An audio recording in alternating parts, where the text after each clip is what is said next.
This training camp preview is presented by Play It Again Sports in Greensburg. Stop in, gear up, go play. It was returned to prominence for Franklin Regional Football last year as the Panthers captured the Big East Conference Championship. However, the season ended on a sour note for FR as they suffered a shutout loss against Woodland Hills in the playoffs. With one of the most explosive players in the WPIAL back in the mix to lead the way, Franklin Regional is out to show that 2022 was no fluke. As impressive as the 6-4 mark was for the Panthers, they could have been even better if not for 3 overtime losses. An upset of Gateway in the conference opener last September served as a signature win in the tenure of head coach Lance Getze. Owen Sinclair, a senior lineman and linebacker, detailed the recipe for success in 2022. Well, I think we were just really a tight-knit group last year. A lot of these guys have been playing together since we were 6 and 7 years old. So I think the camaraderie we had as a team was really nice. And, I think you saw it on the field. We just gelled as an O-line, had really good quarterback to receiver play and everything like that during the game. So I think, that's stuff like that's really evident when it comes out on the field. Receiver play should be a strength once again, as Aiden Hudock returns after compiling nearly 1,000 yards receiving and a team-best 15 touchdowns.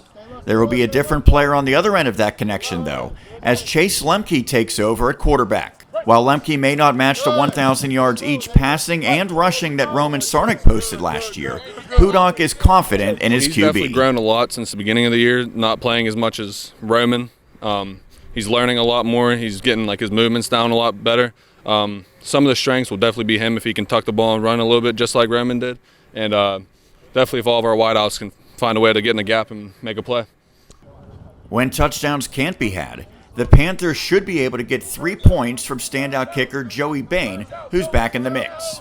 The question mark is along the offensive line, though, where 3 starters must be replaced. But Sinclair and Andrew Davola figure to be paramount there, as well as defensively. After posting a couple of shutouts and suffocating the Gators last year, that unit should be a strength once again. Really just our communication and our front line play, I think, is the biggest part. I think if those guys are able to take control of the game, it's really, it takes a lot of pressure off the secondary and the linebackers. So I think, it really just starts up with those guys up front and them being able to control the game. And we got some great guys that are able to lead that, like Davola and Slezak. The Panthers won't catch anybody by surprise this year, but the team is still confident it can return to the postseason. Hudock detailed the areas that the team must address in order to take the next steps. No mental mistakes, not getting as many flags as we did last year, and definitely just winning as many as we can. We should definitely at least get the conference championship again, but if not farther, I'm hoping to go farther. A couple of stiff tests bookend the schedule for Franklin Regional. A team that typically uses a second scrimmage will play Week 0 against Thomas Jefferson at home. They will also host Penn Trafford to conclude the regular season. This training camp report is brought to you by Play It Again Sports in Greensburg.